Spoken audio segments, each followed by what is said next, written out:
اللهم صل وسلم وبارك عليك يا رسول الله. سبحانك لا علم لنا إلا ما علمتنا إنك أنت العليم الحكيم. وعنده مفاتح الغيب لا يعلمها إلا هو، ويعلم ما في البر والبحر، وما تسقط من ورقة إلا يعلمها، ولا حبة في ظلمات الأرض ولا رطب ولا يابس إلا في كتاب مبين. وهو الذي يتوفاكم بالليل ويعلم ما جرحتم بالنهار، ثم بعثكم فيه ليقضى أجل مسمى، ثم إليه مرجعكم ثم ينبئكم بما كنتم تعملون. وهو القاهر فوق عباده ويرسل عليكم حفظة حتى إذا جاء أحدكم الموت توفته رسلنا وهم لا يفرطون، ثم ردوا إلى الله مولاهم الحق ألا له الحكم وهو أسرع الحاسبين. أما بعد، يقول الحق تبارك وتعالى: أعوذ بالله من الشيطان الرجيم: ومن آياته أن خلق لكم من أنفسكم أزواجا وجعل بينكم مودة ورحمة إن في ذلك لآيات لقوم يتفكرون. This verse, brothers and sisters, from Surah An-Nur, one verse, sets the relationship in a marriage between a husband and wife.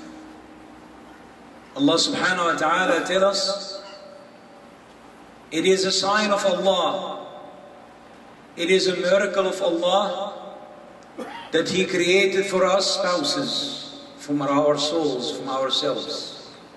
وَمِنْ آيَاتِهِ. So marriage in Islam, or marriage in general, is an ayah. It's a miracle of Allah subhanahu wa ta'ala. It's an equivalent to the sun as an ayah, or the moon as an ayah, or the mountains as an ayah, or anything that Allah subhanahu wa ta'ala had created. So we have to reflect on this ayah.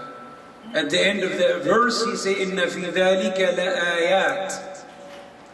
Many signs, many miracles, many ayat. لِقَوْمٍ يتفكرون. والعجيب أن القرآن دائما, Quran always make man think and reflect, because Allah subhanahu wa ta'ala created the aql, the mind and the heart to man to reflect and to ponder and to measure and to weigh and to think. So Allah does not want obedience as just pure slavery with no reflection and no understanding. And marriage in Islam is part of life. So Allah subhanahu wa ta'ala wants us, before we get married, to reflect. When we get married, we reflect. During our marriage, we reflect. And He sets three most important things or ingredients for marriage. Second, mawadda and rahmah. Peace. Second, quietness. The home is to rest. Second, al-ma. Water is calm. This is what the house is. Not a chaos. Not an nagging place. Not a fighting place. This is the first thing. وَجَعَلَ بَيْنَكُمْ مَوَدَّةً. And mawadda is the highest degree of love. It's beyond love. وَرَحْمَةً, and mercy. What prompted me today to talk about marriage? We spoke about marriage many times. At least every week we have 2 to 3 people getting married in this masjid. So marriage is a constant thing. And on the opposite side, many people also getting divorced. Actually, the statistics in the United States, 4 Americans out of 5 getting married every day. It's a dangerous thing. Are the Muslims the exception? No, it's the same problem. Why? Because we don't choose as Islam points you to. But that's not really my topic today. My topic today is about the right of the woman. We spoke about that before, but one right specifically I'd like to clarify to my brothers and sisters, because this is the question that always comes with a problem in marriage. What is it? When Prophet Muhammad ﷺ point the young men to get married, urge them to get married. معشر الشباب من استطاع منكم الباءة فليتزوج. O young men, whoever have the ability to get married, he should. What ability? Under al-ba', the ulama say it's a financial ability. But I go beyond that. It's a financial ability. It is a physical ability. It's a mental ability. It is many, many, many things that the person is able to handle a house and to handle, a household, and to become the captain of that ship, the marriage ship. Otherwise it will sink, as we see sinking ships all the time. But this is still not my topic for today. People come and they say, Sheikh, we want you to perform the marriage for us. MashaAllah. Very good. Who are you? I'm such and such. Who is the girl? Such and such.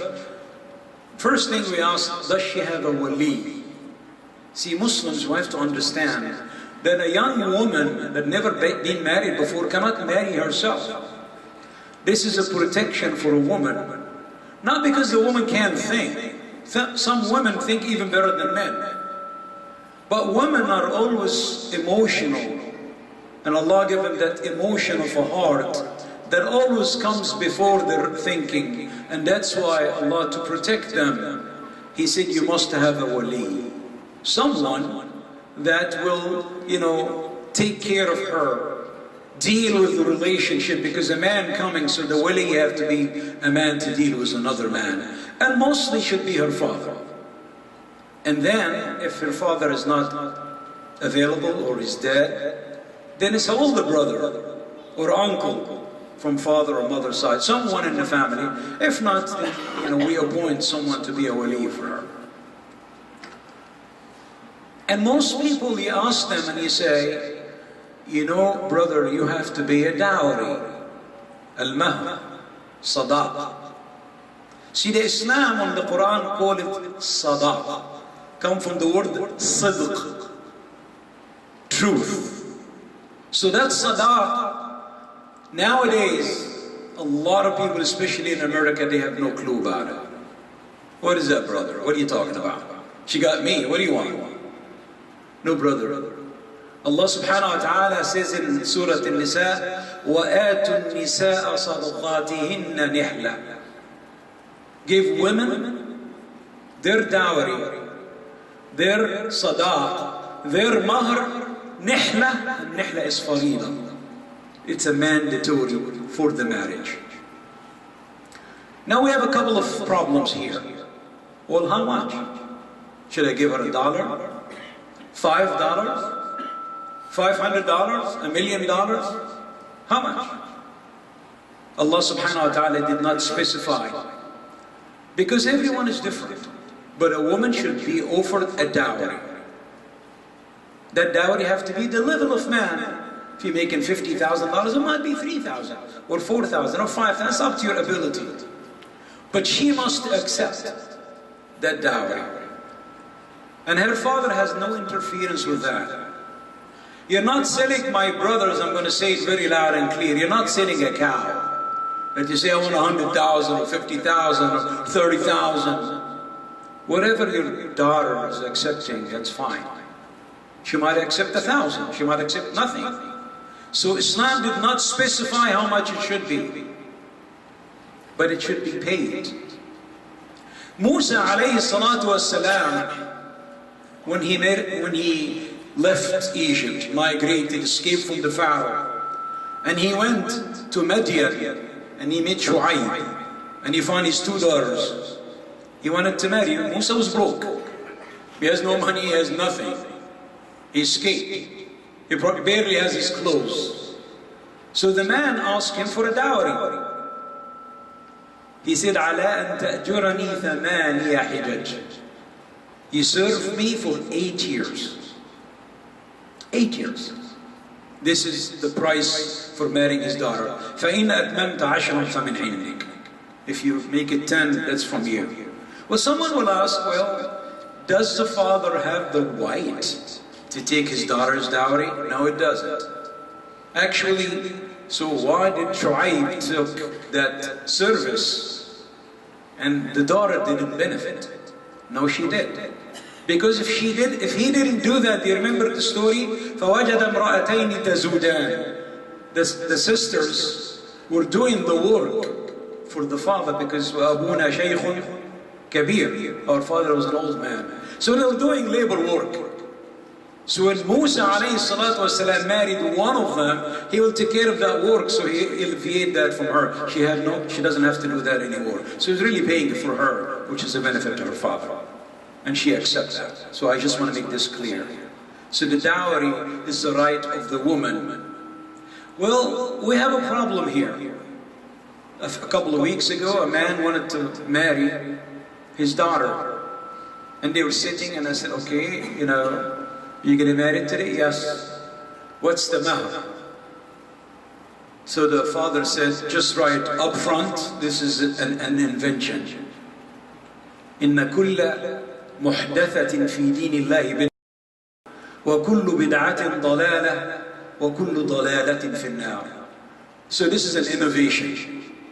To make muqaddam and mu'akhar. This is somebody in the Middle East with a twisted mind to keep up with the rich people getting 100 and 200,000 and 300,000 for their daughters. So they said muqaddam and mu'akhar, which is actually a trick.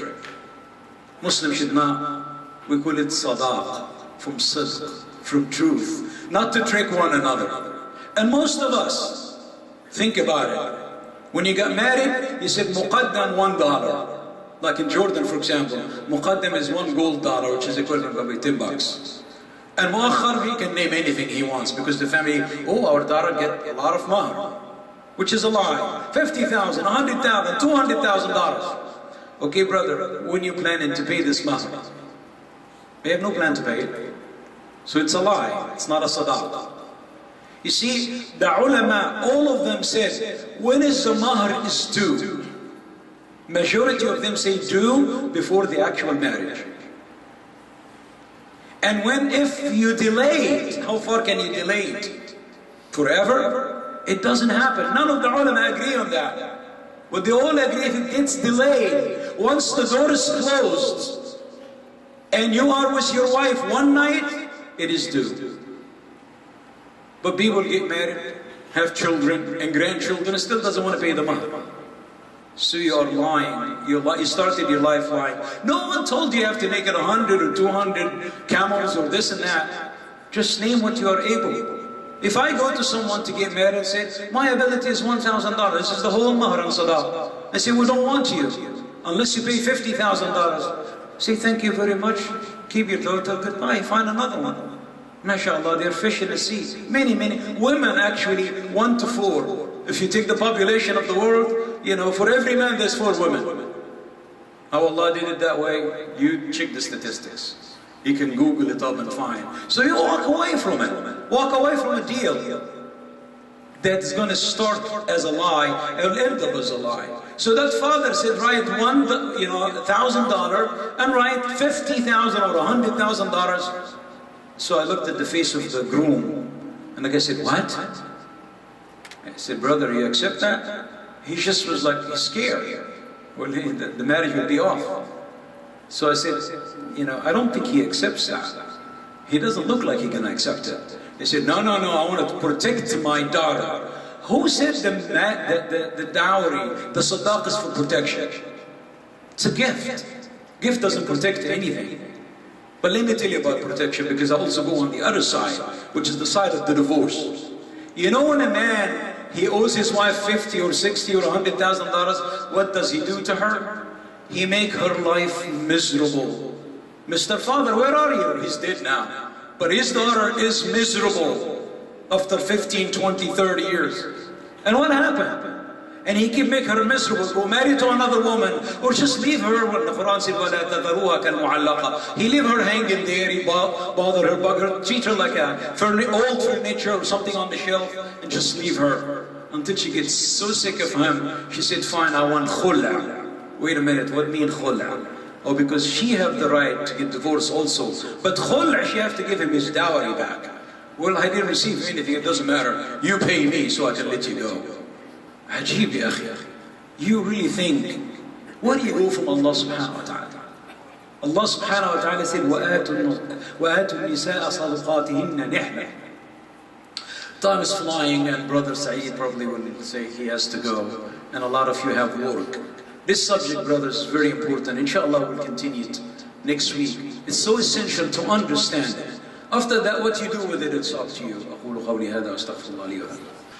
الحمد لله رب العالمين والصلاة والسلام على سيد المرسلين سيدنا محمد وعلى آله وصحبه أجمعين.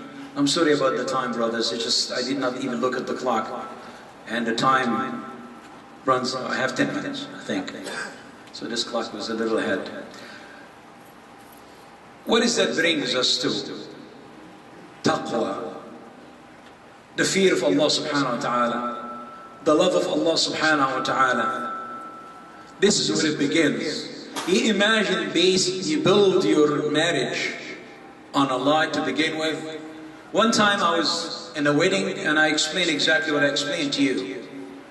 And 3 or 4 brothers came and said, brother, I thought the mu'akhar, the later on, when I die, how do you pay it when you die? I don't understand. Explain that to me. Logically, I don't understand it. When I die, I'll get out of the grave and I'll walk to the bank, take the money, say, here, honey, I forgot to give you that, I'm going back. Ajib. That was one. So how does that work? Who's going to pay it? So why do you start your life with a lie? So I said, no, brother, you're supposed to pay it as soon as you close the door and you entertain yourself for a night, it's due. So the brother said, no, brother, you're wrong. I said, well, call the sheikh that marry you, wherever he's from, Egypt or whatever country, just call him and check. 2 weeks later, I got a call from him and he said, you caused the big problem between me and my wife. His wife was there at the wedding. She heard what I said and she said, I want my money back.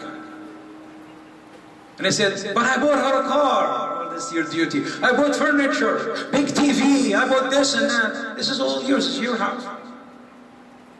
If you divorce her, you're going to keep everything and kick her out. Isn't that the truth? So she have a right. And they had a big fight. I said, Akhi, give her her rights. And some of the women who said, I don't want anything, she might take it and turn around and put it in the house for the children or something like that. So this is something very, very important that we have to pay attention. Again, the time is flying and we'll come to it inshallah, in how Islam determined that. Umar ibn al-Khattab radiallahu anhu, people start asking for a lot of dowry. So he came and he made one of the khutbah and he said, no more than 400 dinar. A woman in the back says, Ya Umar, أين أنت من قول الله سبحانه وتعالى وإن آتيتم إحداهن قنطارا. If you give one of them a qintar is like a lot of gold, a camel can carry it. فلا تأخذوا منه شيئا أتأخذونه بهتانا وإثما مبينا. Don't take anything from it. وكيف تأخذونه? He's the key, brothers and sisters. وكيف تأخذونه وقد أفضى بعضكم إلى بعض وأخذن منكم ميثاقا غليظا. So ميثاق الزواج, the contract is a strong bond. غليظا. That's what the Quran says. So we don't want to be unfair to our sisters. But we have to be real. If my ability is 1,000, it's 1,000. Let's say a woman get married without mahr, because they forgot or something. So how much her mahr should be?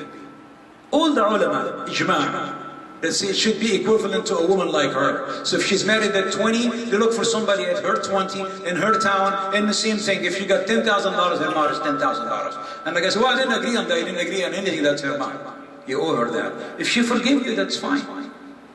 In the Prophet Muhammad's time, there was a woman. A man came to her to marry her. He's a kafir. She was a Muslim and he was a kafir. Her name is Salama. And the man was really a great man. She said, somebody like you, no one will reject him. And here is my mahr. My dowry is you become a Muslim. If you become a Muslim, that's my dowry. He became a Muslim, and that was her dowry. And the Prophet Muhammad says, it's fine. Another Sahabi came to marry another woman, and he bought her a ship. You know what a ship is? Flip-flop. That's what he bought her. And Nabi Sallallahu Alaihi Wasallam looked at him and said, looked at her and said, you accept that as your wedding gift? Your dowry? قالت نعم يا رسول الله. فزوجها. There's no, it doesn't have to be that much or that much. Just so make it easy on yourself. And I repeat again, if you go to give, my ability is 5 or 3 or 2 or 1 or this ring, that's it. If she says no, say, Jazakallah khair, Salaam alaikum. Find another one. It's not a problem. You don't have to marry to that specific one. Because if you started hard in your life, you're going to have a miserable life. I promise you that. But the whole thing, brothers and sisters, come to the taqwa. Taqwa of Allah, the fear of Allah. يا أيها الذين آمنوا اتقوا الله وقولوا قولا سديدا. Fear Allah and say the right thing to say. So Allah subhanahu wa ta'ala, once your taqwa goes up, and تخيروا لنطفكم فإن العرق دساس. The man should choose for his offspring, for his children and grandchildren. And the woman do the same thing. And the family should choose one another. Don't marry somebody because he has money. Because money someday will be gone. Or because he's powerful. He can lose that too. Or because he's healthy. He can be healthy today and tomorrow unhealthy. We all make dua for our brother Muhammad Hamad. He was with his family, he cut his grass a couple of days ago. And he's fine. He went with his son, he said, I have a headache. He went to the hospital, and he's in the coma now. Who does that? Allah subhanahu wa ta'ala. One day you're fine. A minute later you have a headache, and a minute later something goes with your brain. قُلِ اللَّهُمَّ مَالِكَ الْمُلْكِ تُؤْتِي الْمُلْكَ مَنْ تَشَاءُ وتنزع الملك ممن تشاء وتعز من تشاء وتذل من تشاء بيدك الخير إنك على كل شيء قدير. Ya Allah, you're the one who give us life. You're the one who give us power. You're the one who give us everything, our life. قل إن صلاتي ونسكي ومحياي ومماتي لله رب العالمين. Everything, brothers, that we do is for Allah subhanahu wa ta'ala. Our marriage, part of our life. Prophet Muhammad sallallahu alaihi wasallam, I'll conclude with that. He said, ثلاث من أوتيهن أوتي خير الدنيا. 3 things, if Allah give it to you in this dunya, you got the best. Number 1, زوجة صالحة, a righteous woman. إذا نظر إليها أسرته. When you look at her, she make you happy. وإذا غاب عنها حفظته. وإذا غاب عنها حفظته في نفسها وماله. When he's absent, she protects him. وإذا أمرها أطاعته. When he order her, she obeys him. This is a beautiful woman. And if you don't have that, you have a nagging wife, you have a miserable life. And he said that, the Prophet said that too. And he said, and 3, if you have them, it's the worst of dunya. And number 1 is a nagging wife. I'm sure some of you married to a beautiful woman, and some of you are married to a nagging woman. Compare the 2 brothers when they meet together, say, man, I can't sleep, I can't do anything. And the other one is very calm and quiet. This is because of our deen. May Allah subhanahu wa ta'ala make us understand our deen. Learn it and apply it. May Allah subhanahu wa ta'ala make us apply our deen. And don't become stubborn near. That is not far. اللهم اغفر لنا ذنوبنا اللهم اغفر لنا ذنوبنا وإسرافنا في أمرنا وثبت أقدامنا وانصرنا على القوم الكافرين. ربنا لا تؤاخذنا إن نسينا وأخطأنا. ربنا ولا تحمل علينا إصرا كما حملته على الذين من قبلنا. ربنا ولا تحملنا ما لا طاقة لنا به واعف عنا واغفر لنا وارحمنا أنت مولانا فانصرنا على القوم الكافرين. Before we get up for the salah, inshallah, right after the salah, we have a French man here. His name is Vasili. He's coming to announce his Islam. So inshallah, stay for 2 minutes after the salah. أقول قولي هذا وأستغفر الله لي ولكم.